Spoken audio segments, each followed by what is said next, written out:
Welcome to the Pinning Combination Podcast. I'm KJ Pilcher alongside Dick Briggs, ready to talk wrestling at a few different levels here this week. Uh, Excited for the boys wrestling season to begin, to join girls and college competition going on. And uh, Coach Briggs, what are your thoughts about when the calendar flips to December, even though we're still a few days away from that, but it just seems like kind of the atmosphere changes a little bit with wrestling. Um, Everything being kind of full steam ahead. Right. This is the year where the calendar falls back, so we are kind of dipping into November a little bit. So your point is taken. It's wrestling season. It's on. It's like, okay, here we go. It's a new chapter, a new edition of high school wrestling. And if you're in back in A school, then it's your school's edition of the season and of their history. So it's going to be fun to watch the growth. And boy, looking around the state of Iowa at the high school level, oh man, is it going to be a fun season? I'm trying to decide. I think I'm more excited this year in this order. 3A early on is going to be exciting, I believe. Then I'm going to go with 1A and then 2A. I just, don't get me wrong, I'm looking forward to all of them, but I'm trying to rank which ones here. So I'm going to go 1A, 2A in excitement and just really, I just think 2A is fun and all that, but I just see a little bit more excitement for whatever reason in the other two. So We got a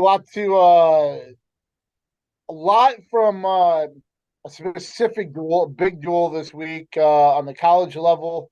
We'll also mention some D3 stuff coming up. We'll look ahead to this weekend, big weekend, especially for Iowa State and UNI heading out to Las Vegas. And then we'll uh, delve into the high school ranks as well on the back half. But let's jump to Sunday's duel at Ames, the Cyhawk Series duel, the 87th edition of these two programs butting heads. Iowa comes away with an 18-14 victory. I think a lot of people thought this was a year Iowa State could. I know we talked about how, boy, it really seemed like a lot of different scenarios could play out, and a lot of them favoring Iowa State. But Iowa comes away a big bump decision in weights, plugging in national qualifier from a year ago, and Iowa wins its 19th straight, and Tom Brands remains unbeaten as a Hawkeye head coach against the Cyclones. right, and I'll even go so far as to say, after the 133-pound match, I'm thinking, okay, Iowa State might have this thing.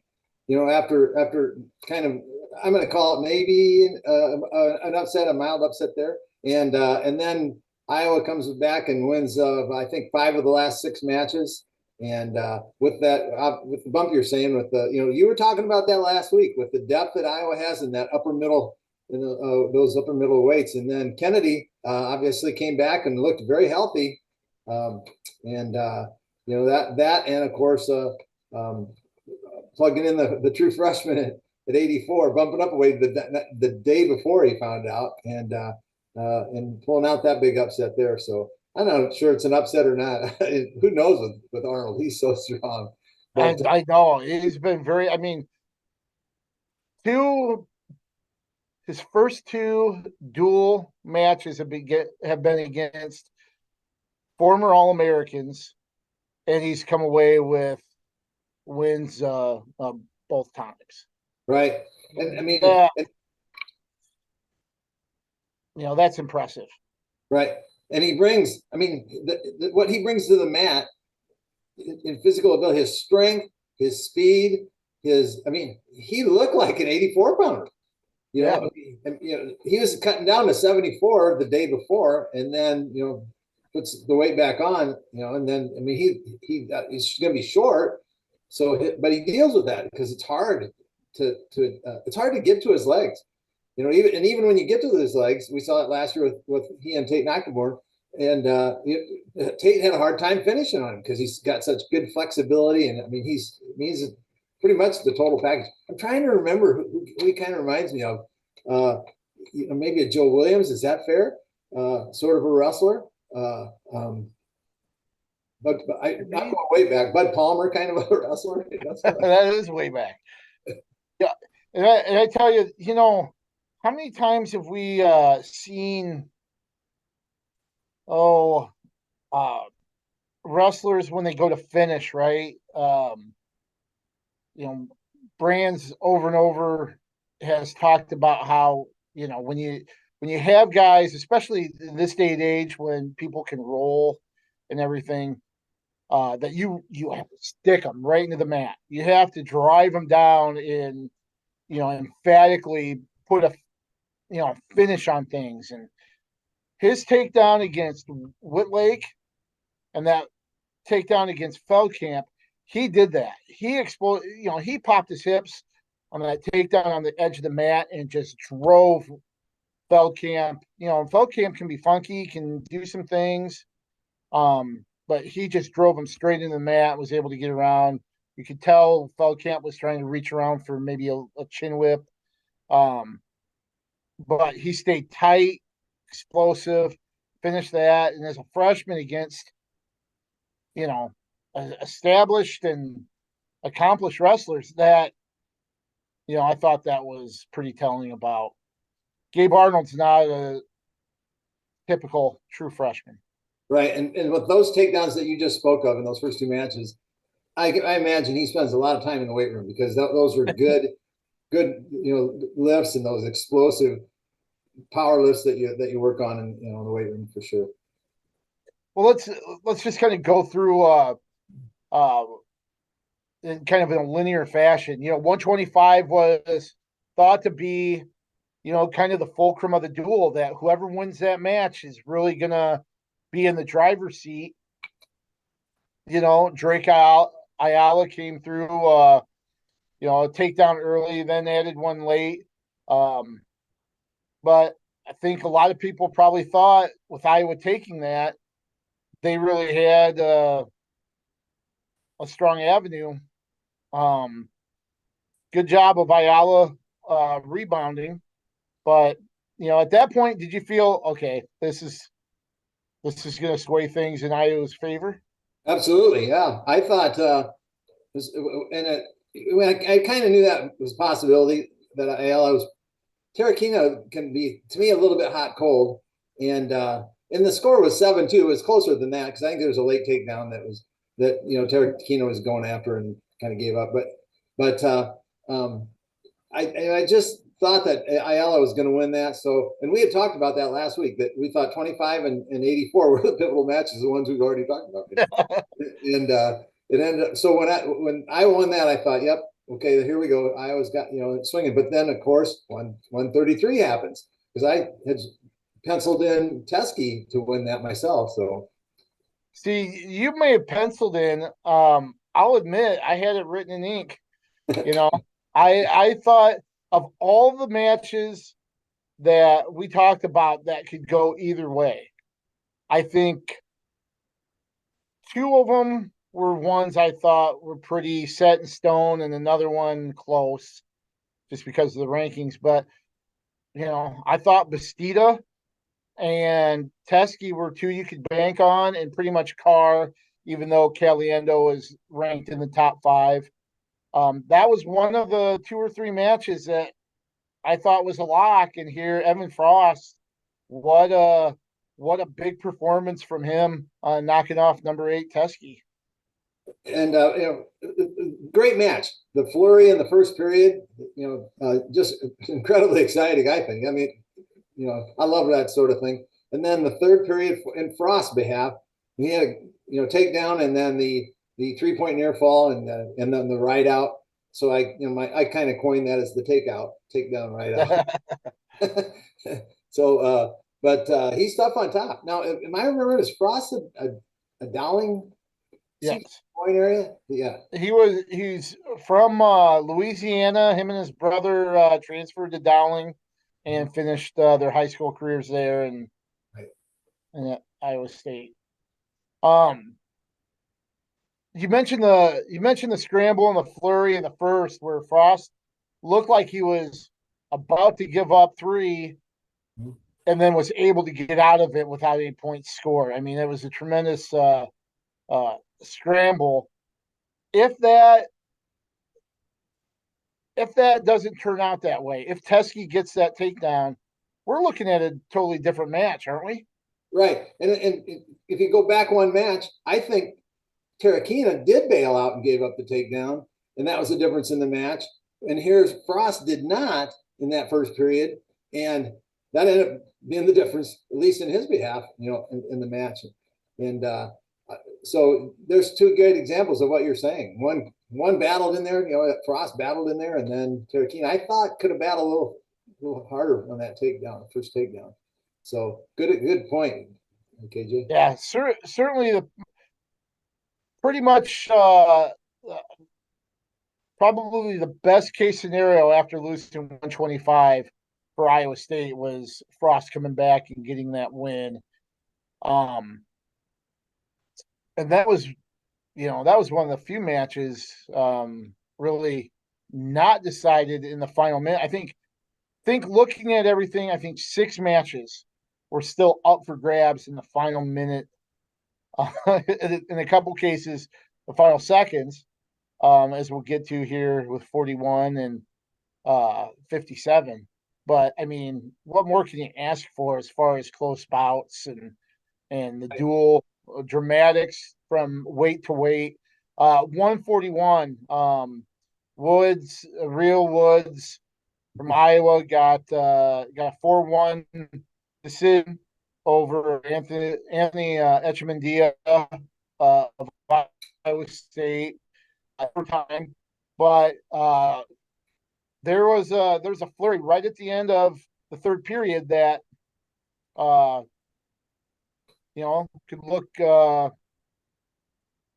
could have been ruled a takedown. Reaction time is back into the fold. For those hand touch takedowns or whatever. Kind of a weird sequence because it was ruled not a takedown, and then the whistle blew with 1 second to go instead of letting it play out. What did you see there in that exchange? Because I'll be honest, once they started flurrying, uh, fans in front of us stood up. We couldn't see the bottom third of the mat, and all we really saw were heads until we stood up, and by then they were blowing the whistle. Right, and I'm seeing it on television. I was watching ESPN, so I'm restricted to their coverage, which they have great coverage. And but here's what, and then I've seen some clips later.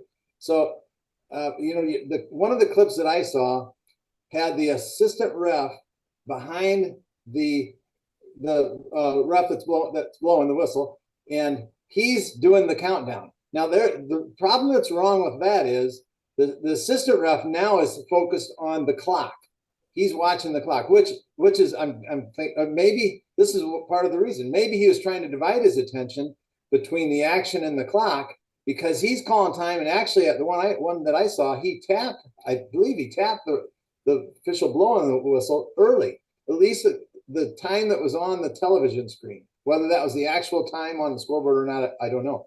So he tapped it early, but then they wrestled an extra second, right? They had to wrestle. So he had to have tapped him early. And the ref that blew it turned around and pointed to the assistant ref like, that's time, right? Well, it wasn't time. So he tapped him early. And there's a new rule in wrestling, in college wrestling, with the reaction time, which is that's what the rule in high school is. So it's really kind of a mess after watching the Iowa State meet. That instance, go figure, the first big meet of the year. College of the year, and there it reared its ugly head. And so anyway, it used to be that if the hand was down, it was a takedown. So the hand was down, but he didn't have control, didn't have that reaction time. It's going to get behind reaction time to see if the bottom wrestler reacts out of it and faces or whatever. So from what I saw, I thought wow, this has got to be reviewed. Either one by the ref or the assistant ref should call it, or by Iowa State throwing a brick, and none of that happened. And I was really scratching my head as to why. I don't. To me, I guess I need an interpretation of the rule. And I did call one of our top officials, Keith Pullman, last night regarding that. Keith has worked over 60 national tournaments, he said, and 12 Division Ones, and he's blown a final match in 11 of those 12 years that he did work it. So Oh, wow. he was describing the reaction time to me, and so I think there's who knows, the rules committee, they may I think they have an in-season group that meets. Maybe it's coaches and the head officials and whatever, and to discuss some issues or whatever. That this may be on the docket for discussion. I don't know. We'll see if there's a change in that. But from what I saw, I thought it should have been reviewed.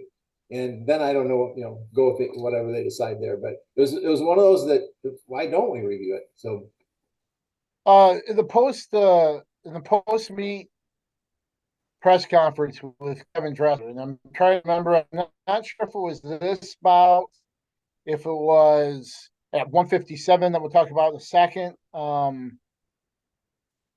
With that, the ending of that match, but he talked about one of the reasons why he didn't, why they didn't review, and he talked about how coaches are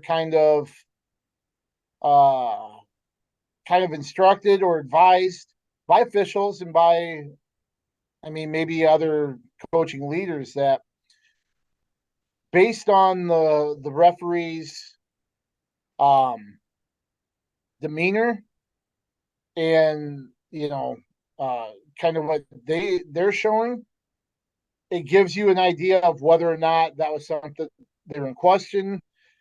He thought they looked like they were really confident in their call and that they weren't interested in, it didn't seem like it was likely anything would get overturned because they seemed extremely confident in the call that they made. And they've been kind of shown, if they look over at the table or maybe they'll even go to the table and say, Coach, we're going to look at it, save your breath, and try to do that to help teams with challenges, that if it was something in question, he said they didn't give that impression. So that's why they didn't think reviewing would be helpful. Of course, with that and 174 in hindsight, I think Kevin Dresser said, yeah, we may have made some coaching mistakes throughout this duel. And I think reviewing and a decision at 174 was kind of an example of maybe they have some regret in not doing that. Okay, in reference to the 141 end of the match, if he's saying, saying that, he being Dresser and company are saying that because they're the ones that would be throwing the brick.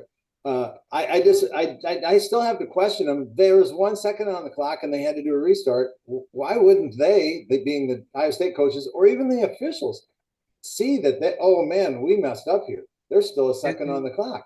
We should go. And the other thing he said about 141 was they felt Echemendia had an advantage in conditioning at the time. They thought Woods was tired. They also didn't want to take a break there. Match is because over. they thought they had an advantage with that as well.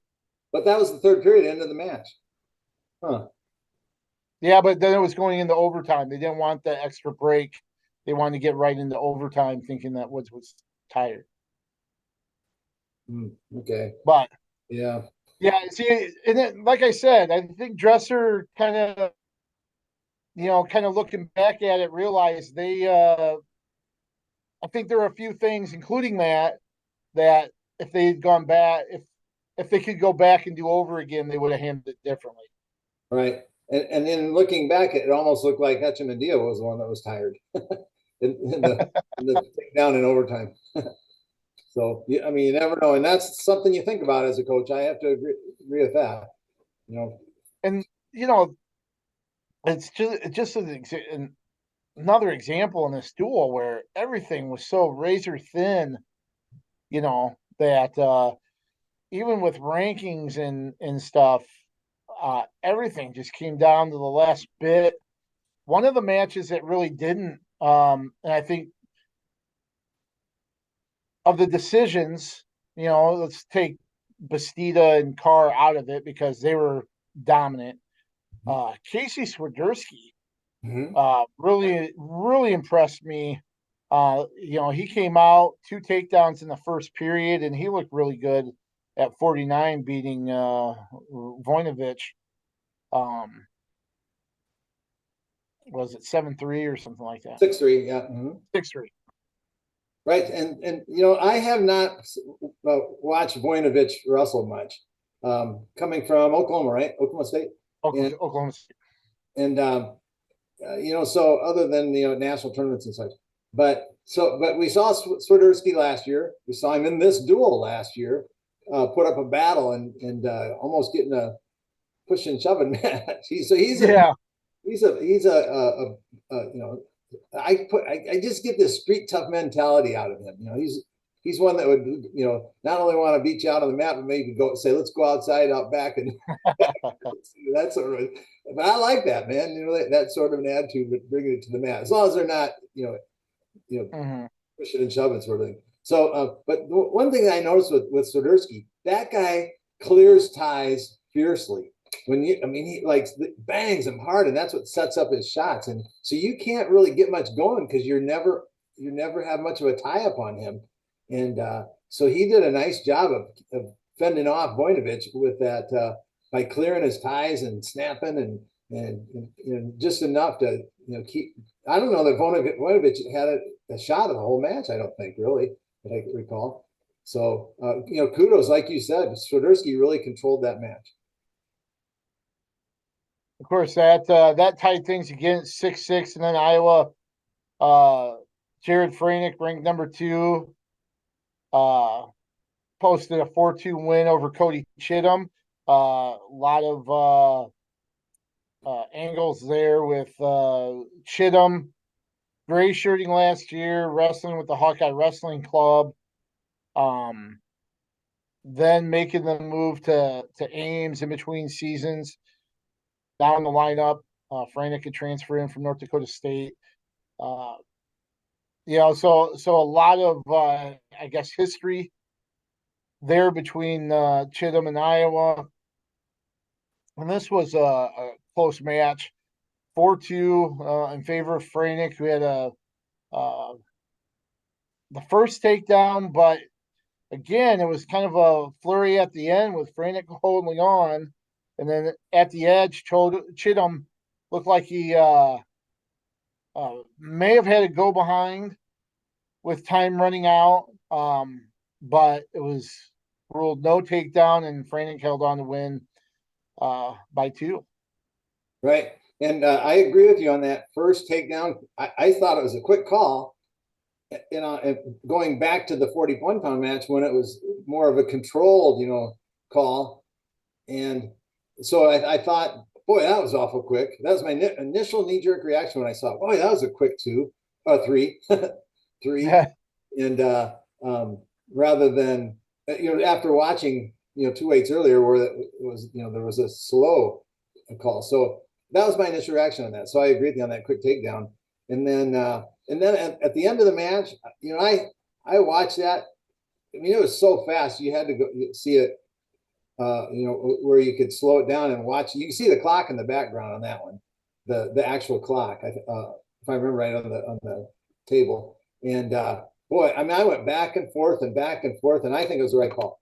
So on that one, that it was at the takedown when there was control was after it went to 0.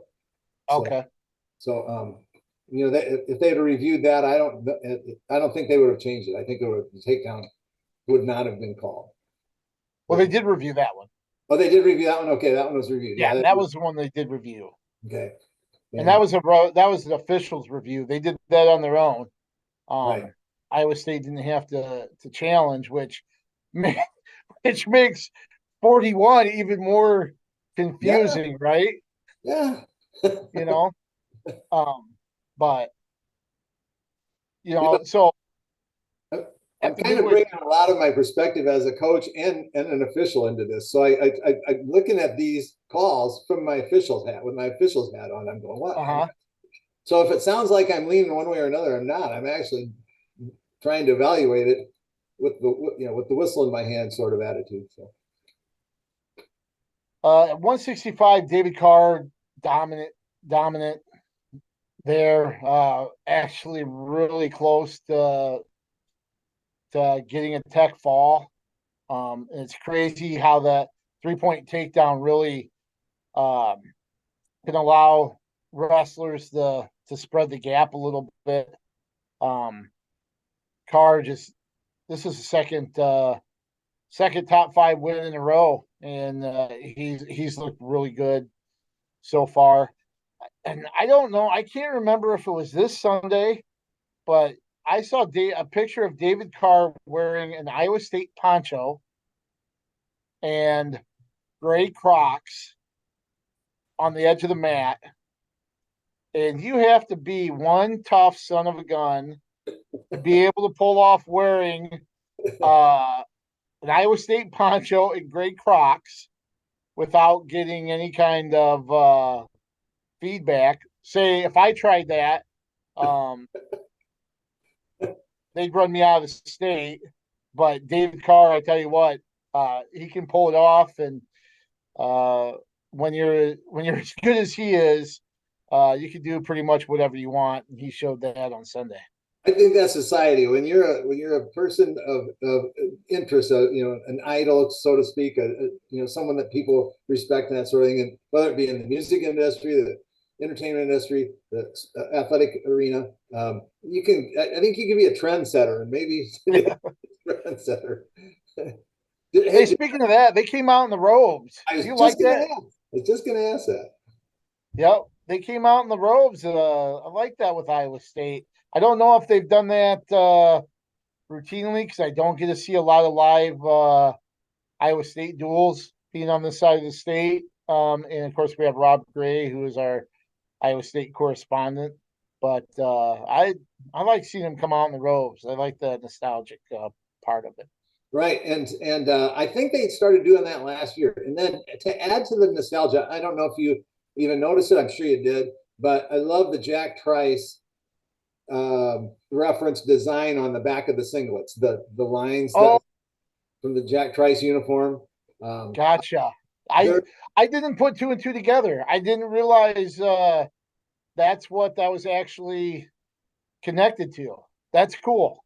yeah, yeah. I mean, it's such a sad story, but let's there's a hero. Let's revel Yes. in that, and I'm glad that Iowa State is not even just grabbing onto it, but they're starting to show that around their different uniforms. That's cool. I liked it a lot. Very much so. That's neat. Uh, Now the stretch that really turned things around. We talked about Arnold's win over Feldkamp at 184. Patrick Kennedy made his debut though at 174. That kind of kicked off the three match streak that sealed Iowa's was it 69th win in the series. But Kennedy comes out, builds a 12-4 lead. Um, After two periods, ends up having to hold on for a 14-13 win over MJ Gatan. Um, you know, this was this was a wild match that Kennedy really came out and established things. Um, the first two periods kind of ran out of gas in the third. Gatan took advantage and stormed back, but just not able to come all the way back. Yeah, that was an awesome match, and obviously Kennedy's not been on the mat because, like you said, he ran out of steam there, and You can boy, see his right knee had a giant knee pad on it. I'll let viewers kind of connect the dots there. I think with that one. well, and I guess I'll have to too because I don't know what's there, but obviously he's been off the mat wearing a brace and ran out of gas. So, and And that's when I'm going, cut him, cut him, cut him in my mind, or at the TV screen. And he's looking over, and I can't see the bench on the screen, but and this is where the coaches said it's our fault. Evidently, they miscalculated, or but he needed to cut him. Still had time to get a quick takedown and win the match rather than lose by one. I think they were looking at riding time and trying to run that off, which they Well, did. what I didn't understand is Kennedy had over a minute of riding time. They thought the riding time was in their favor. And I'm Oh, like, how in the world can you think? I mean, Kennedy had like four, you know, four takedowns to that point. How in the world did you think you had a minute of riding time built up and thought that they needed 5 more seconds to tie it up 14-14 with riding time instead of, you're under, cut them because you still need another takedown. I just don't understand how you make that mistake. right. I mean, things happen fast at the end, and that would have been tough to get the takedown. But let's say he did cut him and got the takedown. So he was up by one with riding time. He cuts him, so now he's up by two with riding time, so three. And now uh, uh, he gets the takedown. It would tie it up, and it would go into overtime. Is that right? Am I thinking that right? Because the Well, I riding think he time would have would not have been a if race. So if he would have gotten the takedown, or if he would have let him go. He still had a chance to erase riding time. He could have won by one if he yeah, was able to get the takedown quick enough. right. Which I didn't. I don't remember how much time was left. It wasn't much, but I don't know that he would have had. He had to get a real quick takedown to race right hand. At the very least, he'd have been into overtime and with a whole bunch of momentum and a tired wrestler to try and take down. So 15 seconds left was when um Gatan got his final takedown. Right. So So how much riding time did um, Kennedy have? 50 some, I think, wasn't it? it was about like 107, I think. No, it couldn't have been 107. He didn't get a point. He ran it off. So it had been Oh, I 50. mean he finished with 55. Okay, so 55, and you said 15. So he had when he got that when um, Gatan got that takedown. Kennedy had a minute 10 of riding time. So it would have been a Yeah, very because he never did let him up. So it would have been 110 instead of 107 that I said. yeah. My thinking right. So anyway, it'd have been fast. Hey. So yeah, I don't know what they were thinking, coaches, and they took the blame on that. That's they. Oh yeah. I liked how they said that. I owe an apology to my wrestler, to the Iowa State fans, the coaching staff. The bench could have done better on that. Yeah, and that says a lot that they were able to accept accountability there. Um, because I think they actually were telling them keep them down. It wasn't just one of those things where they were passive, that they're passive. They were telling them stay down, Yeah. hold them, and then when they realized, they're like, oh shit, oh crap. Yeah. But and then like we mentioned, 184. Arnold comes away with a big win there. Um, that set up Zach Glazier with a chance to seal the deal. I thought this could be a little bit more competitive, but to be honest with you, I think Glazier really controlled things throughout. I don't think Broderson was really. I don't think he really threatened at all throughout the match. There was one sequence though that really kind of surprised me or made me, kind of shake my head a little bit. I think it was 3-1 at the time, still in the first. Um, Glacier was in on the shot, looking to finish, and Broderson looked like he was going to try to hit like a uh like gator or the elevator, you know, and Glacier bailed, right?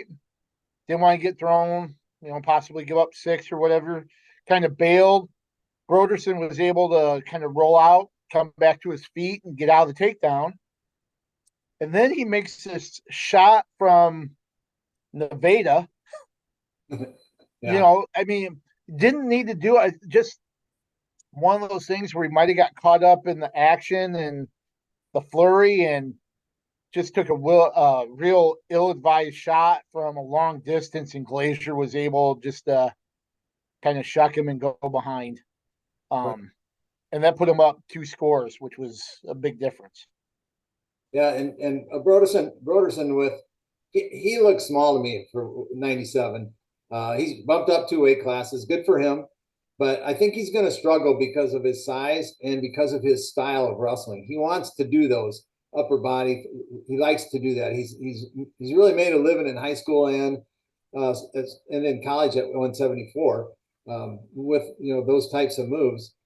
He's had lots of pins because he's throwing, catching people, throwing people, and so forth. I don't think that's going to happen at 97 with those big bodies and him being smaller. So he's going to have to really work on his style. And again, you can't take those poor shots and poor position, those long shots from Davenport, we'll say. Yeah, right. So, because you're just giving points away, and you got to keep it. And he's probably going to have to keep matches close and look to maybe use his conditioning or have an ability to get on top or something. But he might even struggle underneath with giving up size too. So hopefully that's not an issue. So we saw the move by Iowa pay dividends, right? Iowa State also had multiple wrestlers at 184, including Tate Nakamura. Um, there, we know the history with Tate and Gabe Arnold having, you know, um, extremely close battles multiple times. Um, just a year ago. Um, were you surprised they didn't try to maybe move things around with 84 and 97, maybe move Feldkamp up, um, slide somebody like Nakamura. Um, trying to think who else they had. I think they had maybe it was. I think they had 3 people listed um, there at 184 for weigh-ins, but you surprised Iowa State didn't make kind of a counter move uh, with those 2 weight classes. I did not realize that Nakamura was weighed in or someone else. And knowing that now, yeah, I'm very surprised. I mean, that could have won the meet if Feldkamp comes up and is able to beat Glazier. I gotta believe Feldkamp must be a stronger wrestler than Broderson, or maybe Broderson's just able to make 97, and Feldkamp's is even a smaller body. I don't know, but yeah, I'm kind of surprised with that. We know the third person weighed in. The third person for Iowa State at 184 that was weighed in, Caleb Helgeson, the former Johnston wrestler, redshirt freshman for the Cyclones. So they had Feldkamp, Helgeson, and Nakamura that weighed in at 84, with Arnold Riggins and Will Carano at 184 for the Hawkeyes. So yeah, I was just a little surprised that maybe they didn't maybe try to counter that a little bit. I think in looking at this, I'm surprised they didn't, and I'm going, why didn't they do that? I don't think they gave Arnold enough credit. I thought they thought Feldkamp was going to win, and that was that was their chance to win the meet. And we've had a chance to see Arnold Russell. Maybe they haven't had that chance like we have. So if you and I are doing it, we're bumping up. Yeah, yeah. I just would have been just I think it would have been a little safer. I don't know. It was kind of But interesting how that played out, but if you have to, and I'm probably thinking both coaches would agree with this. You got to favor the Iowa coaches with their moves and the things that happened in that meet to help win it.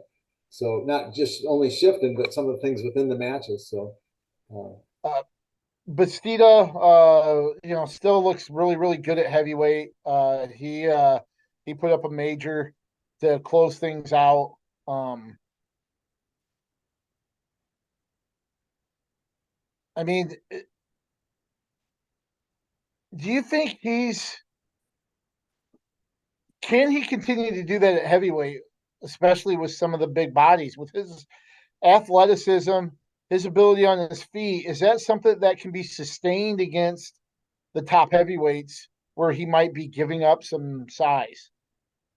that's a big question mark without a doubt. I mean, that's what I've been wondering. And I don't know. Hill wasn't a pushover. I mean, it was a wide score in the match, but he was in there pushing a little bit, and so he kind of showed me a little more than I maybe have even expected there. So, and I don't know if that's as much Hill as it is Bastida's size, or I don't know. So I agree 100% with you. We'll have to watch and see on that one because I don't know. So the just received an email. The NWCA has released the latest Division One coaches poll. Uh, no surprise, Penn State number one. NC State remains number two. Missouri remains number three. Iowa still number four.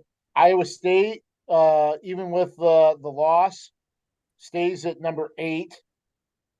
Northern Iowa at number 16. So Iowa State pretty much stay put after that result. I think that's I think that's reasonable. Ohio State, Cornell, Michigan fill the 5, 6, 7 spots. Nebraska, Virginia Tech round out the top 10 uh, there. The question I want to ask you, I didn't get to see the ESPN product of the duel. How did it go? I know you mentioned a few things uh, throughout us talking about the meet, but what was your impression of how ESPN handled this duel, which, as we mentioned, the first live regular season duel that they have broadcast? They did an excellent job, and you're going to bring in commentators, like Jim Gibbons and this guy named Jordan Burroughs. You may have heard of him. It might have a future to him. Right. I mean, this is just it is in the wrestling itself. Tom Brand spoke of this. It's the product on the mat, and it didn't disappoint. It was every match. It was a great one. Not the heavyweight match. By then, the meet is decided, and it's a kind of one-sided affair. But other than that, I mean, you're on the edge of the seat. Even with Carr, you're going, come on. If you're an Iowa State fan, come on, let's get that tech fall. If you're an Iowa fan, you're going, come on, prevent that tech fall. It's an extra point. So so there's drama in all of those.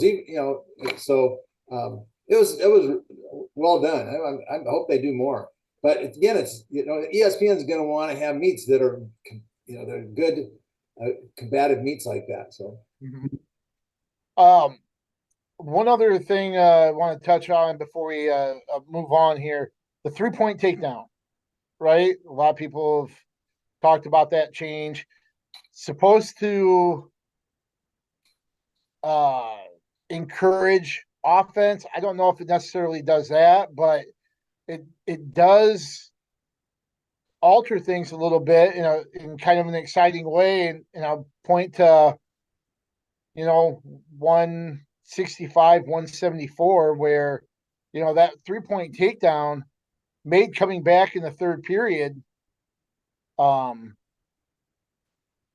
a reality, really. If that's a 2-point takedown, and of course maybe it's not 12-4 starting the third, but I the 3-point takedown really allowed some exciting exchanges because he was able to eclipse almost an 8 point deficit in a period. And then I think with Carr and Caliendo, at one point in the match, it was Carr being 2 takedowns away from bonus points in the second period, and Caliendo still being 2 takedowns away from, you know, tying the match or being in the lead. It has that, type of effect that, if it swings one way or even swings the other way, it can make a huge impact on not just the match but the duel. And I kind of like that aspect. Right. I'm going to bring up one of my points and the tee it up. So I'll eliminate Okay. it up. But that was one of my points, and I was trying to get something that I could compare to the 3 point, 2 point takedown debate. And so here's what I came up with.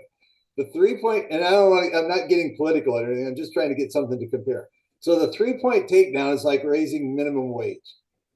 What's the point if all the costs go up to recover the higher wages? So in other words, if you're giving up three and the other guy can get three, what's the difference? Is it, like you said, it wouldn't be 12-4 if it was a 2 point takedown. It's still, it'd be the difference of that.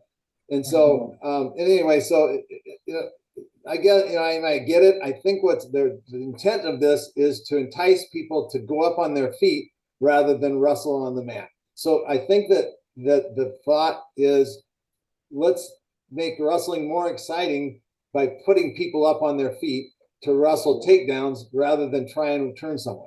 And we didn't see very many turns in that meet, and you typically don't in a high powered meet like that. But I think that's the intent of the rule. I like mat wrestling. I love watching a hammer on top. Think back to some of the leggers through the years, and that type of cradlers.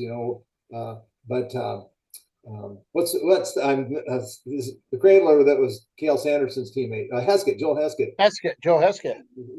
Take that away from him. Oh man, he is so fun to watch wrestle with that cradle. But I even look at Spencer Lee. well, I love watching Spencer Lee on top and getting turns. And the one thing that people I think overlook, they look at that trap arm tilt and how he's able to turn people at will. But you know, Lee was fantastic when it came to transitioning. When he when the opportunity was there to transition into something and put guys over on their back for a pin, he could do that as well. right. And you know, maybe you don't do that with 3 point takedowns because guys are so anxious to catch and release kind of thing. Right. And so in tight matches with high ranked kids, or even with whatever ranked kids, it's not going to make a difference. That it's still going to go down to those close matches. So I don't see, maybe riding time will be a factor as much, but but it's going to blow away all the major season and career records and technical fall season and career records, because there's gonna be a lot more of them now with the 3 point takedown majors and tech falls, a lot more bonus points. So I'm still up in the air as to whether I like it or not. We'll see, but I will miss mat wrestling. So Iowa moves on. They head to Penn this Friday to face Penn on the road. They'll come back December 8th to host Columbia before a little bit of a break with finals and the holidays. Iowa State and UNI head out to the Cliff Keen in Las Vegas. And speaking of UNI, with a lot of teams kind of taking a break during the Thanksgiving week, Parker Keisen did not get a break. Wrestling last Tuesday at the NWCA All-Star Classic at Penn State. Kekeisen with a 7-5 win over Bernie Truax in a 1-2 match at 184. And another example of Parker Kekeisen's tenacity, getting a late takedown on the edge to win 7-5. So that's Parker Kakaisen. I mean, I just love watching that guy. I didn't get to see the entire match, but here's a guy that Penn State has 5 kids in the All Star meet. He's the only one that beat a Penn State guy. Evidently, he was chasing. He was in on a lot of leg attempts. We'll say that, and then Truex somehow went off the mat. I don't know how he did all those times. So, and then again, even at the end of the match, when he did get the takedown, he was Truex is way off the mat, but Kakaisen had just enough on the mat to score the takedown and win the match. And the 1 versus 2, man, I just love that guy. He's a goer. He just all the time. Now, here, think about this potential matchup. If they keep Arnold, if they keep the red shirt off of him and wrestling this year, you've got a potential Kakaisen Gabe Arnold match. So instead of Gabe Arnold calling out Scirocci, who moved up a weight, now he's going to be calling out Panther across the state, May 3rd or whatever. So I tell you, when you look at the schools, you had Spencer Lee, Real Woods is ranked #1. You've seen what Gabe Arnold's done. He's exciting to watch right now. You've got Keck Eyes and you've got David Carr. I mean, all 3 programs have those title contenders that can be fun to watch. And I mean, gosh, this wrestling in the state of Iowa you've got to be excited for it, don't you? Oh, yeah, absolutely, for sure. Yeah. One other thing about the All-Star meet, we mentioned it last week, but they had at 157 the Division II returning national champ, and at one and that versus the Division III returning national champ and Hurdle. What's Hurdle's first name? Nick Nolan Hurdle was ended up beating Nick Novak from Hurdle from Wisconsin lacrosse, and then he beat Novak from St. Cloud. So that was kind of a neat thing, and it's neat to see the Division II and Division III in there. It's not an all Division I tournament. Speaking of all Division I tournament, the Cliff Keen tournament that you mentioned this year is all Division I believe, because of the RPI rating. Oh, okay. So take the lower schools out, which stinks, but it makes sense. So that being said, it makes it for an even tougher tournament. Exactly. I think 15 of the top 20 ranked teams in that field. Just want to mention some of the local or wrestlers with Iowa ties that also competed at Penn State in the NWCA Classic. Tanner Sloan came up on the short end at 197 against NCAA champion Aaron Brooks. Brooks with an 11-2 major there at 197. But 2 Iowa women came away with wins. Adago Wachaku from William Penn beat Yaley Ikak from North Central 11-7. That was her second straight win in the All-Star Classic, by the way. She competed in it last year as well, and that's something that might be a first, I think, for women competitors in the event. And then Marilyn Deedy at 160, the Iowa Hawkeye beat Latifah McBride from Life University, #1 ranked wrestler in NAIA. Deedy won 8-3 there as well. A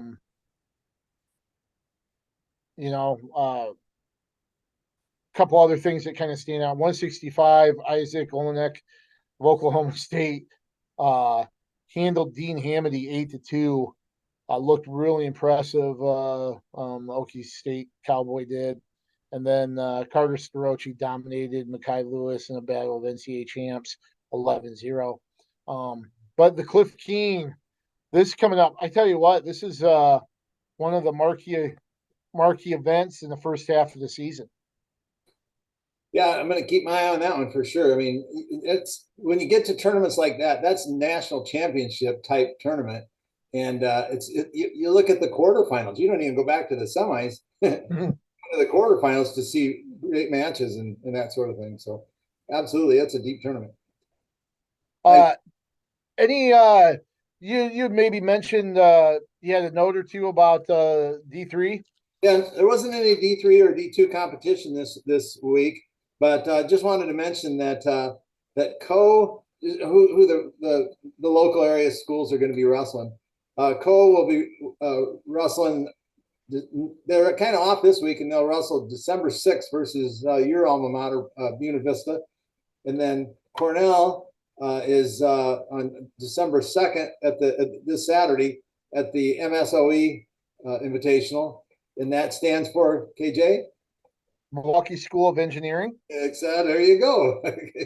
And I think both Co and Cornell are going to have fun teams to watch this year. They're going to be, show lots of improvement over the season. So Loris is up at Augsburg. Can I just share an interesting fact about Milwaukee School of Engineering? You bet. School I could not get in. Anyway.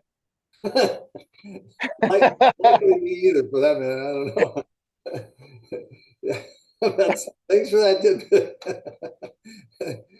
Anyway, Loris is up at Augsburg. I think it's a triangular with I'm not sure who the third team is, but so number one Augsburg. So they'll be Loris will have their hands full there. And then UD is on Saturday at the Ohio Northern University Invitational, and then Luther is in Waverly on Friday. So anyway, that's the the Luther Wartburg duel on Friday night. Right. Yeah. So that you can, in most of those duels, you can go to the school hosting. In this case, up in Waverly, go to the Wartburg Night Vision, and you can watch it for free. Those meets are for free. And then who else has a duel? I guess that's the only one that had a duel this week locally here. So, as we get ready to transition to high school, perfect time for your weekly segment, Teeing It Up with Briggs. What do you have for us this week? Tee it up. It's kind of early, so I've got this going. Kind of a pass the hash for you old Gazette guys. That is. But so in other words, it's a potpourri of different things. So here we go. Teeing it up with Briggs. Preseason early rankings are very difficult and time-consuming to do, both at the college and high school level. That being said, there's been over 60 upsets of higher ranked wrestlers in college so far in the first 2 or 3 weeks. It's crazy. Many top 10 and two number one ranked and defending national champs, like we mentioned, have already been beaten. What a season to look forward to, right? You mentioned there was a possibility of having a third one, and we almost saw it on Sunday. You're right. You almost called that one. Yeah, that one. We didn't want that one, though, really, did we? Well, I guess one half of the state did. Okay. Iowa being the only state in the country to target college athletes is criminal in itself in this gambling situation. If you think Iowa State are the only schools in the nation, or state for that matter, think again. Also, how many band members, doctoral candidates, general population students have been targeted? I think Coach Brands and Dresser are correct. Ask the right questions to the right people. College reaction time, we talked about that, and the new rule is not working so far. I think that's going to have to be amended or something. Gravy is the king of the Thanksgiving dinner. It's the glue that binds. The 3-point takedown, we talked about that. I'll skip that. So 8,207 world attendance record for the women's wrestling in Iowa City. That's cool. Iowa football, 2 interceptions in the last minute and a half, and a first-time kicker as a Hawkeye just barely clears the crossbar to win it at the buzzer. You can't make this stuff up. The Iowa State football shootout in the snowball, I don't know if you watch that or not, where Iowa State scores more points, 45, than offensive plays ran, 35. The two teams combined for nearly 1,000 yards in the snow. That's crazy. And I think Kansas State had 105 offensive plays or something like that. It's like it or not, it's a transfer portal world, even in wrestling. Iowa, I think, had three, five if you count Woods and Teskey that transferred, but they were kind of pre that. I know I haven't looked at Penn State, but I know they at least have one, right, at 84. And it's a new world, and coaches need to be aggressive, both in looking for that and also in protecting their wrestlers they have. They have to recruit their own wrestlers every day to keep them on the team. Well, I didn't even think about that. Yeah. I appreciate Caitlin Clark's teammates letting her doing her thing, standing off and being unselfish. She'll pass it to you, but man, she is fun to watch. Some of the Iowa marching band members capitalizing on the NIL deal. Bravo. Wrestler. So here's what my mind. Here's what kind of a guy I am. I'm walking out to the mailbox, which is about a 100-yard walk for me, and today to pick up to the street to pick up the bins. And I hear a woodpecker up in the wood, up in the tree, and I heard one yesterday as well. And it's like freezing cold at 20 degrees. They're out there banging their heads against the wood. And I think woodpeckers are like rustlers, man. They wake up every day and they bang their heads, and then they get to soar and fly. That's my cool. Crazy guy. So I'm going to end it with be stronger than your excuses. Nice. The only, if you don't mind me making a comment or responding, the gambling probe, I'm not sure. We had other reporters cover this, right? John Stepp, some of our other news reporters were the ones. John Stepp, Gazette Sports writer that covers more Iowa football. He's covering Iowa women's wrestling this year. He handled that. I don't know the exact in and outs with the DCI stuff like that about the nuts and bolts of what went into the probe and investigations. My biggest thing about the whole thing, again, not condoning what the guys did, because every college athlete knows what to do. I mean, they know what they're not supposed to do, right? The thing that I think, whether it was Iowa State, or any other people that come down the pike that they prove, from other schools that gambled illegally, if that ever comes up, punishment should always fit the crime. And with the NCAA, you could get busted for public intox or even drive the wrong way down the interstate as a college athlete and sit out 2 or 3 games.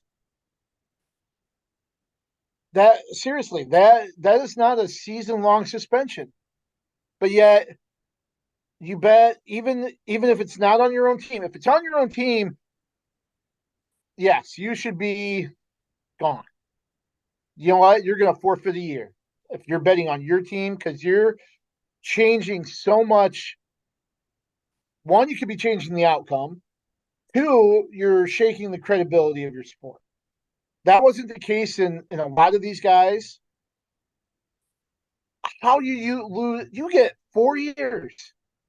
4 years of college eligibility. You're going to take something away that does less harm than somebody getting behind the wheel of a car intoxicated. Or even we've seen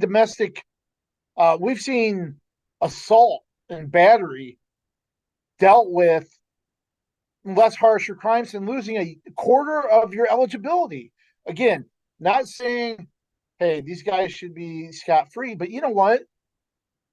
2, 3, third of the season, I get it. You're taking a whole year of eligibility away from these guys. BS. And that's my biggest thing with it. The NCAA really had an opportunity to revisit this stuff and restructure the punishments. And they laid an egg. They absolutely blew it when they came back. And it's not an Iowa State thing with me. It doesn't matter if it was, you know, Nelson Brands or Panero Johnson or anybody or Joe Smith, whatever. These are guys, and again, it comes back maybe because we're really tied into wrestling, right? We've been around wrestling since we can remember. And you're a lot older than I am, so it's a lot longer for you. And I'm I just have a saying. harder time remembering though. But we know how hard it is, and I'm not saying it's easier for other sports, but wrestling deals with so much sacrifice and so much effort and so, you know, pain and guts and, you know, work just to be part of a program, not even being an all-star or an all-American. It takes so much sacrifice. I remember running a story about a JV wrestler, spending the day with him, and it was called All Guts, No Glory. And that's 95% of wrestlers. Mhm. It really is. And you sit there and you have an opportunity with this dropped in your lap and have a chance to change, not letting them off scot free, but understanding what is a deserved punishment for this. You're going to take a whole year away from them. Awful, awful. I mean, So sorry, yeah, I really kind of kept my mouth shut about the gambling stuff for the most part, but that's since you mentioned it with your teeing off, or tee it up. yeah, I just piggybacked my on it. and my heart breaks for those athletes, not just wrestlers. You had Iowa State football players, Iowa football Oh, Iowa baseball players. players. Noah. I can't remember the. It's not Yeah. Noah. Is it Noah Johnson? Mm, I can't. Maybe Nathan can anyway, uh shoot me a message, but and so then, but it's like, come on, you're willing to take Noah Shannon is the Noah form. Shannon. Thanks, Nathan. The thing anyway. So they're willing to to make gambling legal, take the money, and now we're this is what we're doing in the state. Come on, you know, you had to know it's a new world. You opened up the Pandora's box, so you know, and like I said, why aren't we not targeting other? No, please don't. But why aren't we targeting other uh, students? With illegal gambling and that sort of thing. In a lot of instances, it's not even illegal.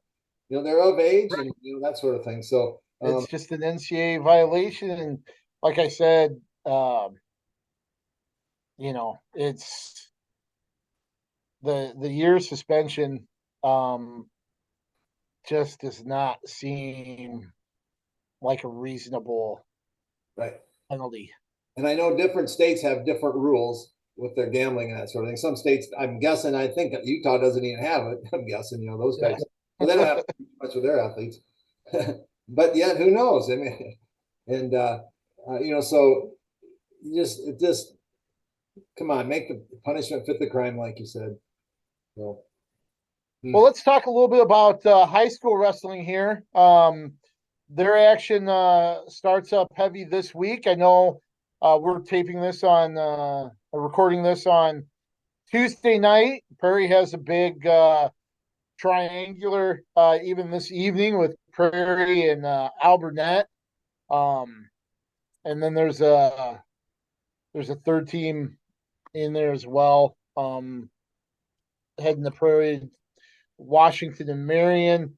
They have they for years have been two teams that have kicked off the Metro competition, and they'll have duels tonight. We'll have a duel that will be televised on KCRG 9.2 on Thursday with Hempstead at Linn-Mar.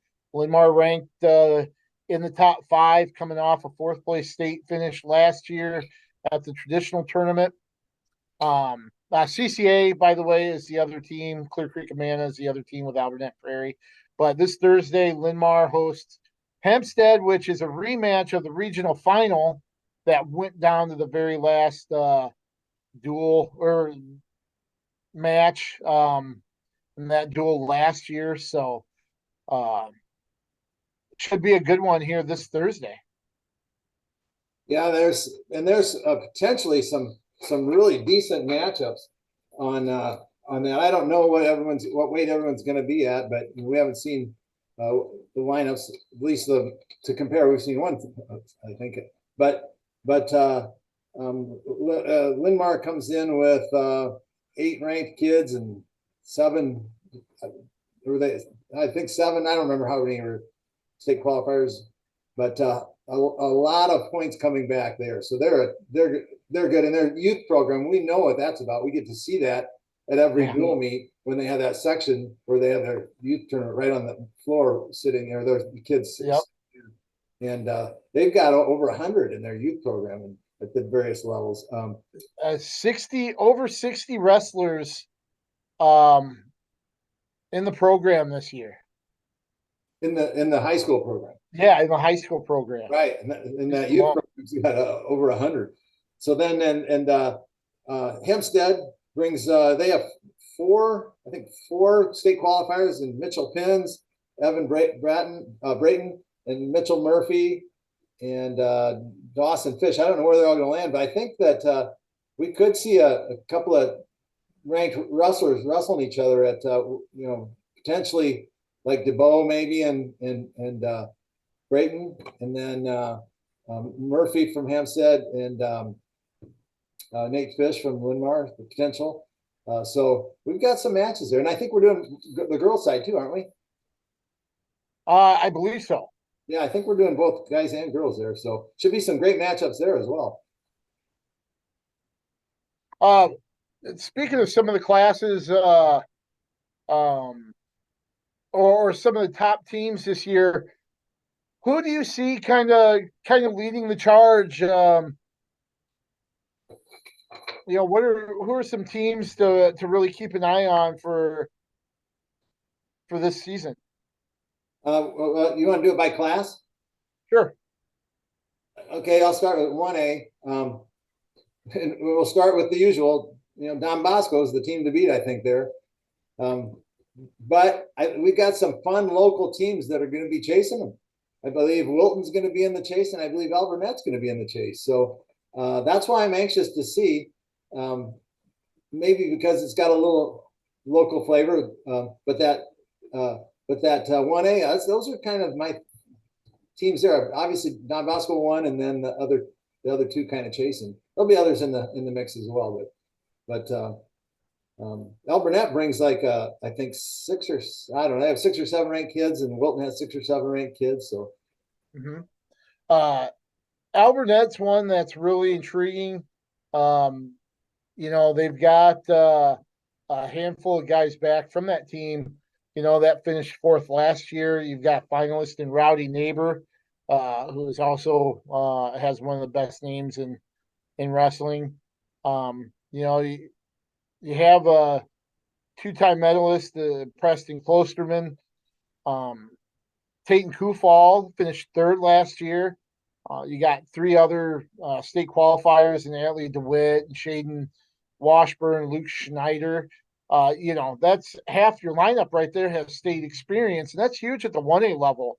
As long as you can fill in all the weights, that'll go a long way.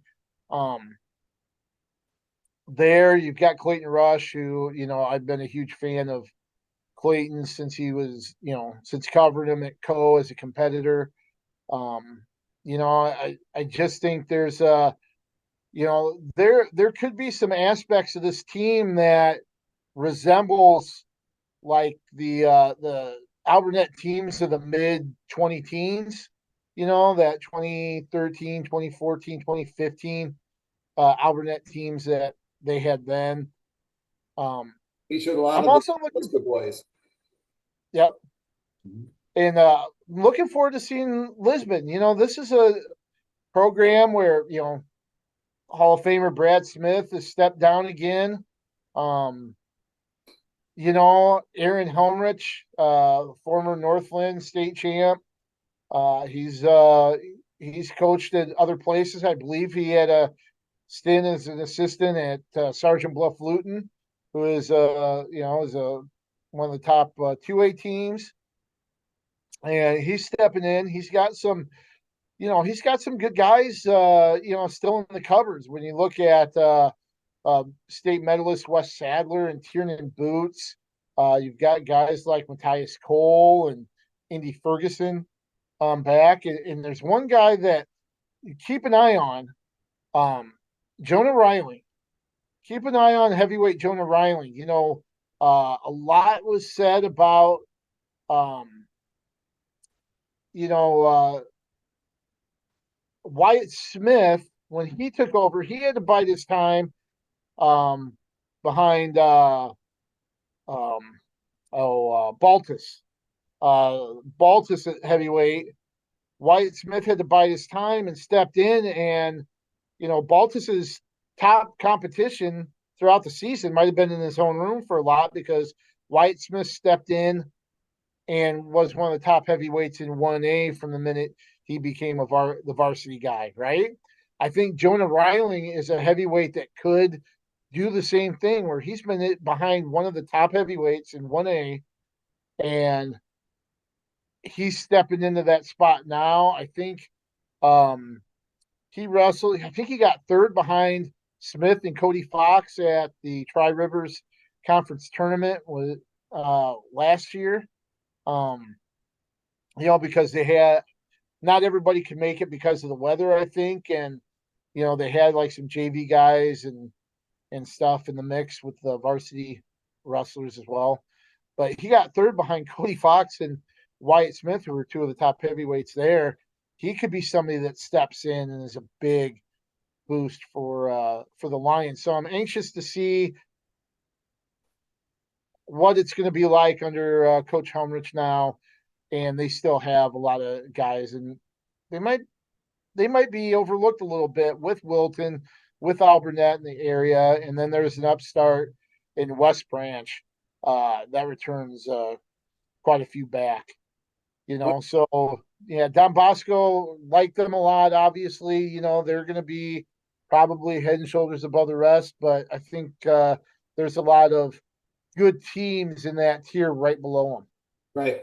And my note was to myself was it sure is odd not saying Lisbon is one of the top three teams, though they're a top team, but not like by Lisbon standards. But they're handing out the torch. So, but I think they might be better than what people might be expecting this time.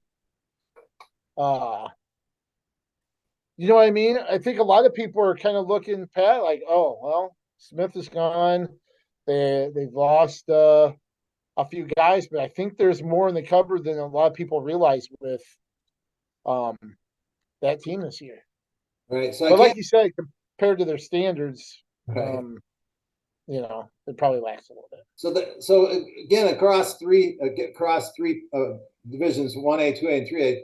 Are you calling them one of your sleeper teams or your sleeper team?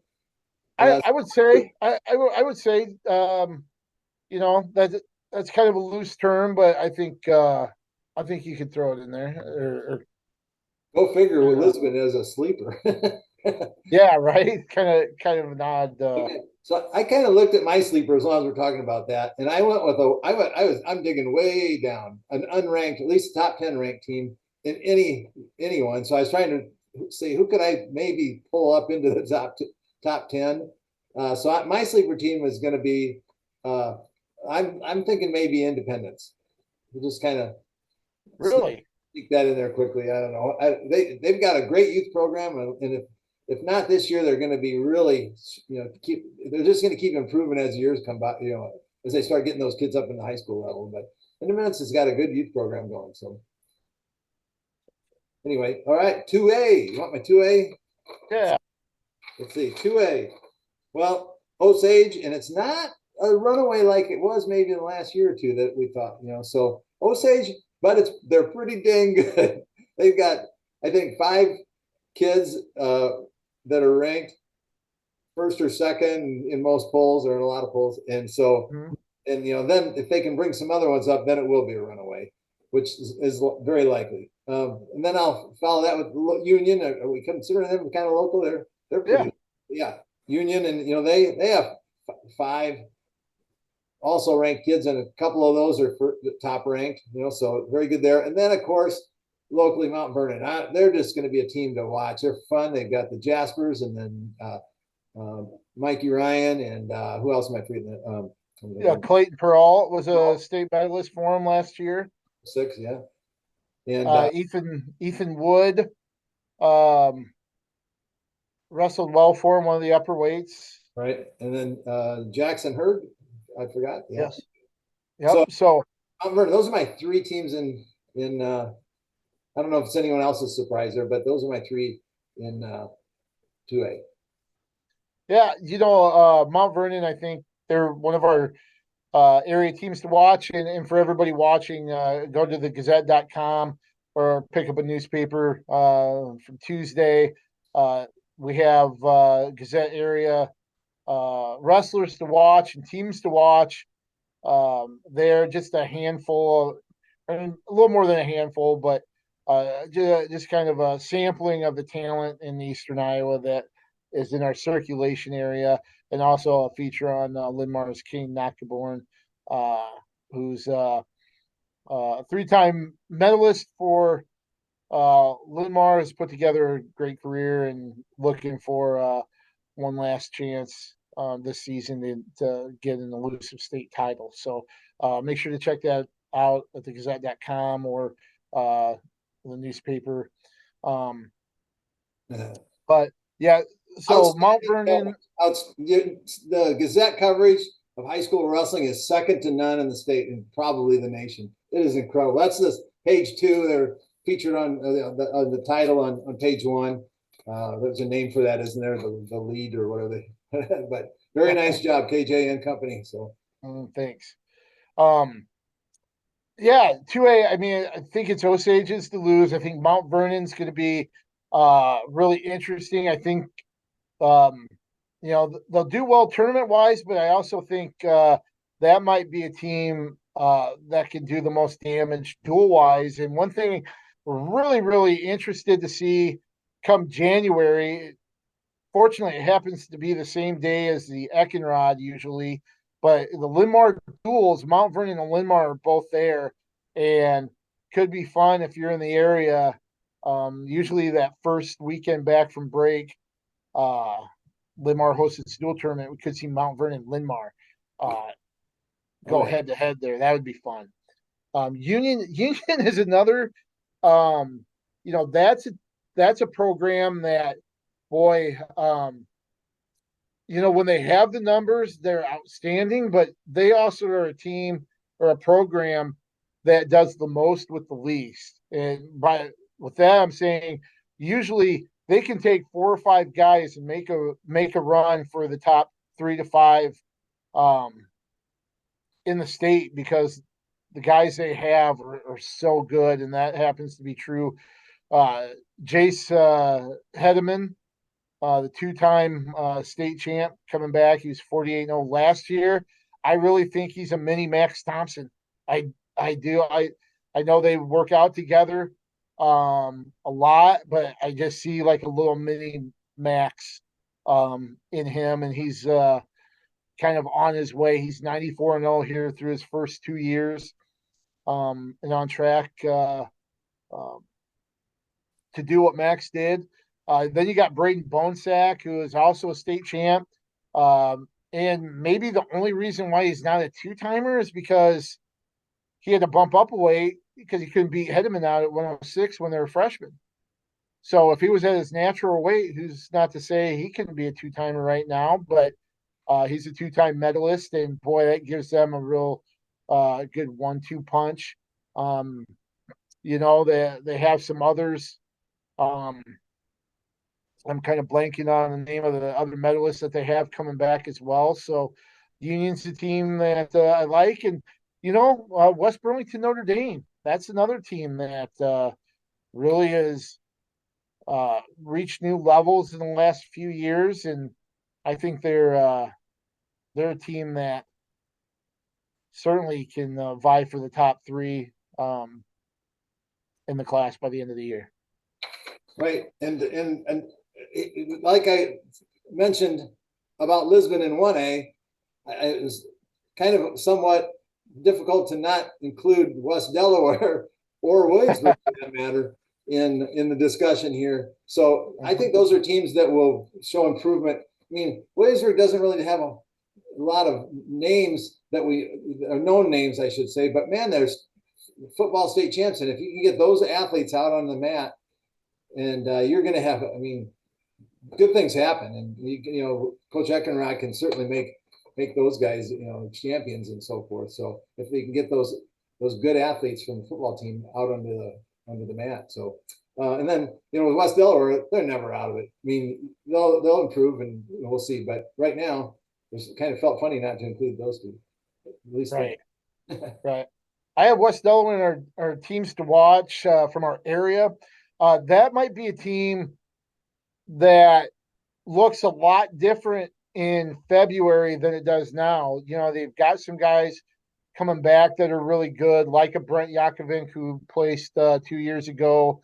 Braden Mowry is also a state medalist, but they've got a group of freshmen that could make an impact.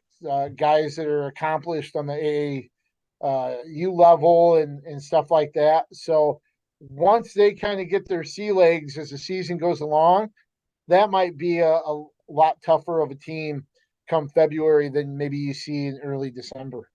Right. And they have such a strong youth program as well. Those kids don't come in, or they come into the room with a lot of skills. So, Sure. So they're, they may, like I said, there may be some names we're not familiar with quite yet, but they'll make an impact because they've got the skills. So, and the experience. All right. 3A. 3A. Well, Southeast Polk, Bettendorf, looking at ranked guys and counting the number of ranked guys and, kind of putting state tournament points out and that sort of thing. I'm going with that order there. Fort Dodge, Linn-Mar, they're all in the hunt there. And then don't count out City High. I kind of have Linn-Mar and City High really tied in that fourth spot and with my points in my head. But City High's got, a little bit of an unknown, at least to Iowans with the transfer.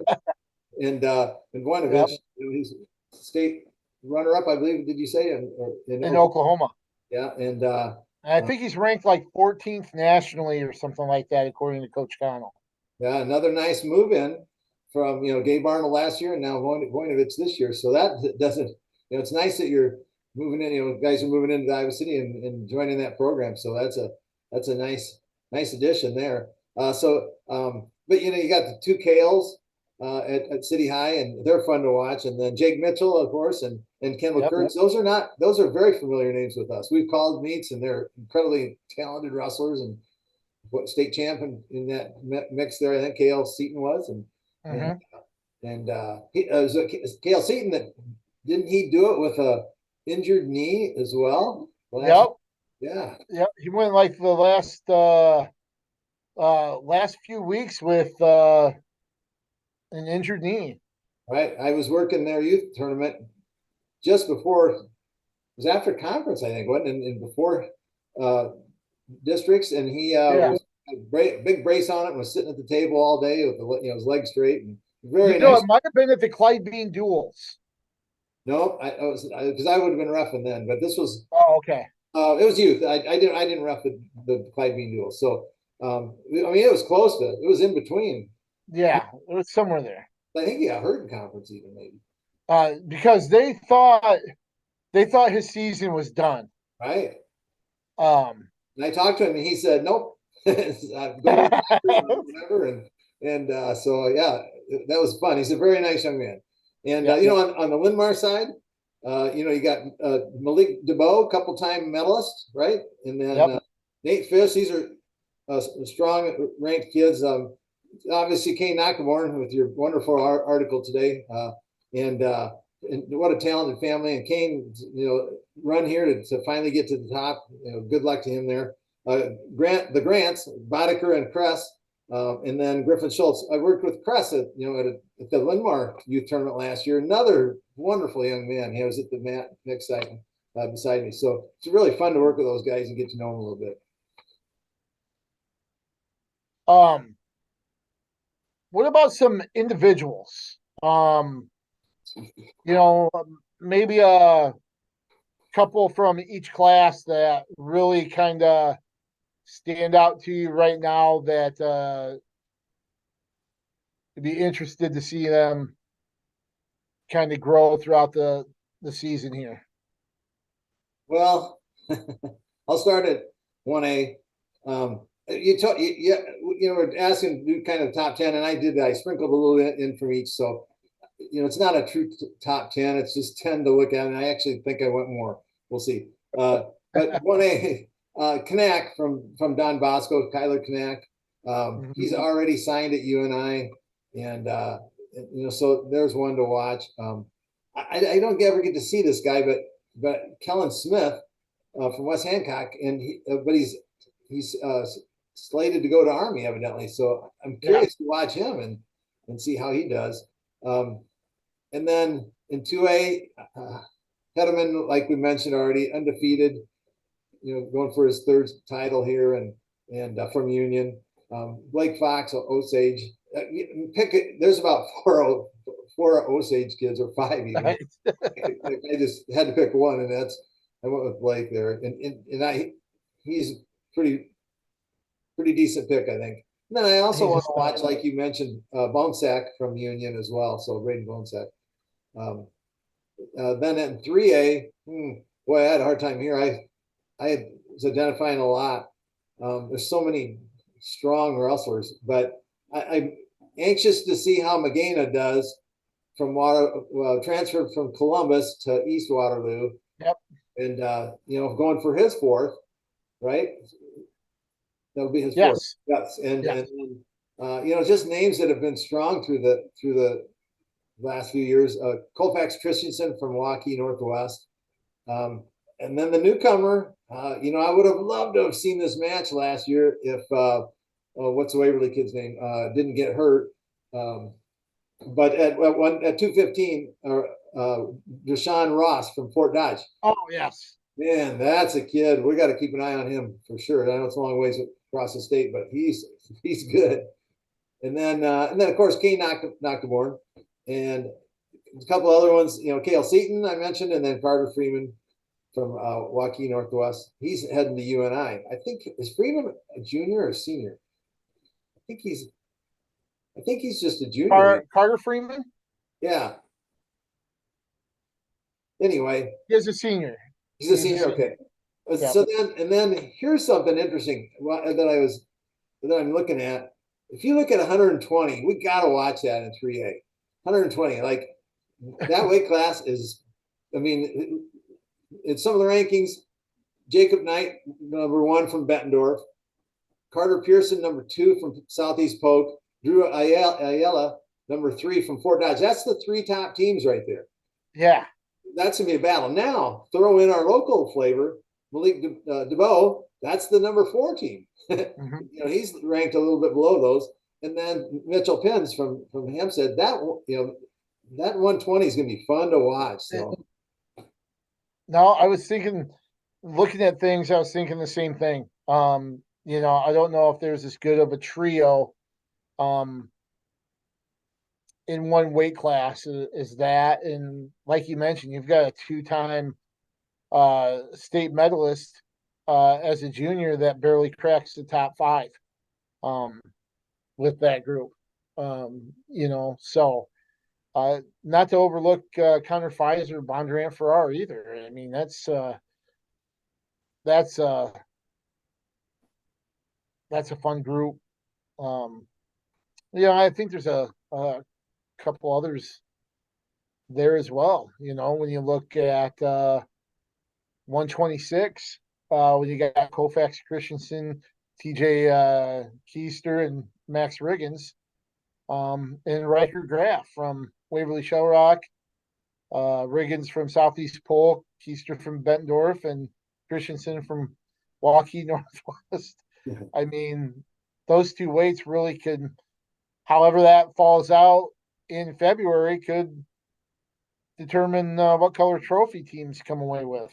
Right. Yep. One that I'm just going to mention locally because he's so fun to watch. We call his first match anyway. And then do we Mhm. get another one? From Iowa City West, Alex Pierce. Just a fun Yes. there too.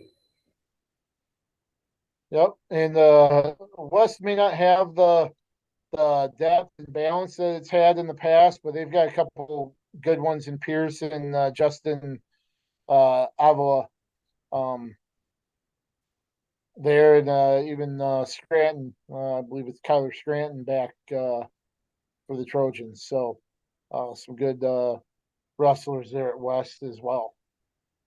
Right.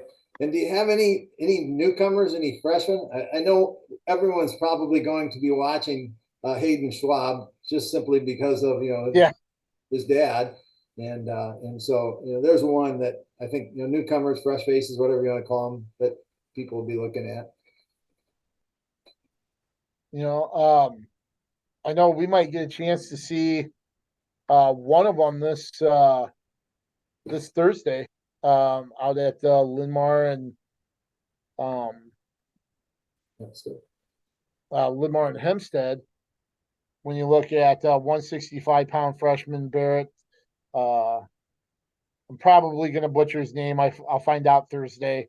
Uh, but Barrett Marias, I think there's some big things kind of expected out of him. And one of the things that I thought was interesting with Kane Knockaborn, and I think Barrett's part of this, he was talking about how the freshmen that are coming into the program right now, they're immediately grabbing people like Kane and Grant Boddicker and Grant Kress to wrestle with. Like, hey, I want to go with you this practice. Usually you don't see that out of freshmen, right? Um, but I think he's part of that group of freshmen that are go getters for Linmar that might be jumping into the fray. So that's one of the freshmen that I'm really looking forward to. I know there's um, a few others in the area that a lot of people have high expectations for, but I really I usually don't include them in our wrestlers to watch just because they haven't wrestled a varsity match yet. Even though it's kind of a no brainer, I haven't even included guys like uh, Kale and Carter Happel, even though they could have been people with high expectations right out of the gate. But I think that's um, fair, and I think they do that on the college level too. They leave those yeah, out on that very first one, but that first one's so difficult with the rankings I'm speaking of. When they're just trying to pull them out of the air and who's going to be at what weight, and especially this year at the high school with the new weights. So it's really a grab bag to start with. yeah. What are your thoughts on the changes there? It really only affects the middle to upper weights and stuff, but what are your thoughts about kind of the altered weight classes from 144 to about 190? Yeah, I think with the that they do studies and where kids are weights at and what their weights are at this time of as we progress as a society, it just changed. Back in the day, it was like 190 or 195 or something was the lowest weight in high school. And I mean, not 190, I mean 90 or 95. And, now the lowest weight is is 106. So, it's changed. And, everything, so I'm going to trust that they're doing the right thing. So I don't really have a feel for it like I did when I was a coach. I'm kind of removed from that a little bit. So, I'm gonna just trust them that it's the right thing. We'll see. Uh, let's just touch on some of the first weekend tournaments coming up. This has always been a huge um, weekend for Iowa wrestling. Um, some top tournaments to really kick off weekend competition. Don't have to look any further than Coralville with Dan Gable, Donnybrook uh, has some of the best teams around the state and even out of state um, coming in for this. You know, Independence has a tournament. They're Cliff Keen. It's Friday, Saturday. That's a huge first weekend tournament. the Bob Murphy tournament at West Delaware. You got the Keith Young that we know very well. What are your thoughts about the events here to kind of kick off the weekends? Well, the Cedar Falls tournament was always the premier tournament for years and years. Had all of the top teams around the state in the different divisions, one A, two A, and three A. Right. That's the typical So 16 team. I think it's still run that way anyway. 16 man brackets, and they do it in one day on Saturday, and then Independence started their tournament where which is a 2 day tournament, and you let's see, it's a round robin, is it? And then to a how does that work? A round robin into the bracket. on Sunday, Yep. or Saturday, I mean. So it's a Friday, Saturday. So they have kind of like the pool competition on Friday, and then they're separated into brackets kind of based on your results and skill level. So you get really good matchups, and then some of, if you're an 03 guy, you're going to wrestle against other 03 guys and face some similar talent or skill level on the second day. Right, and I think they even wrestle more than 3 matches. I think they go 4 or 5 on that first day, and then they do less on the. But anyway, and I think that's the same case with the Donnybrook, which of course, like you said, it brings out of state teams. And I just, when I think of that, I think of Ben Keeter, and the kid he wrestled, I believe, from Wisconsin, was it? And took Minnesota, and took him down in overtime. Yep. And that's about as close as Ben had to losing in his career. And so that tells you what the quality and level of competition is at that tournament. And it's not that old of a tournament. Is this like the 3rd or 4th year of it? It might be pretty close. Might be pretty close to that. I'm not sure how long it's been that way. Might be the 3rd year. Might be the 3rd year of it. Yeah. With the Donnybrook, right? I think that's right. So I'll just mention some of the teams here. On the boys' side, you've got Albert Lee, Minnesota, Ankeny, Antioch, Illinois, Apple Valley, Minnesota, Bellevue, West Nebraska, Bettendorf, Bondurant, Farrar, Canton, South Dakota, DeCora, DeKalb, Illinois, Don Bosco, Fort Dodge, Hampton Dumont, Hersey, Illinois, Hortonville, Wisconsin, Huntley, Illinois, Iowa City High, Iowa City West, Joliet Catholic from Illinois, Casson Mantorville, Minnesota, which has Iowa ties there, with a couple wrestlers. Lebanon, Missouri, Lee Summit, Missouri, Liberty, Missouri, Lincoln Way, West Illinois, Linn-Mar, Lockport, Illinois, Marian Catholic, Illinois, Marmion Academy from Illinois, Medford, Wisconsin, Mount Carmel, Illinois. Of course, people recognize Mount Carmel with the Williams brothers. Northwest Grand Island, Nebraska, Ozark, Missouri, Shakopee, Minnesota, Staley, Missouri, Waukee Northwest, Waverly, Shell Rock, Wayzata, Minnesota, West Bend West in Wisconsin. A lot of those same schools. On the girls' side, you can add Assumption, Cedar Rapids Prairie, Charles City, Clinton, Denver. Girls will be down there. Don Bosco will be down there in the girls' side. Let's see of some others. Williamsburg girls will be there. West Marshall, Waukon, Vinton Schellsburg, who has a couple really talented wrestlers, in Bree Swenson and Chloe Sanders. Solon, Raccoon River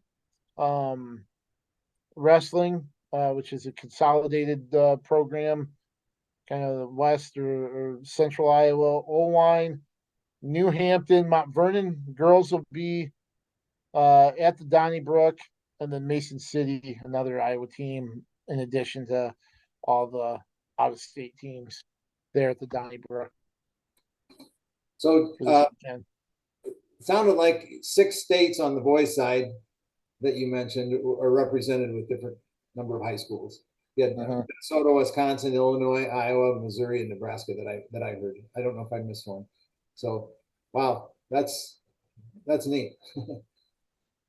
Up at Independence, you've got a heck of a field at Independence as well.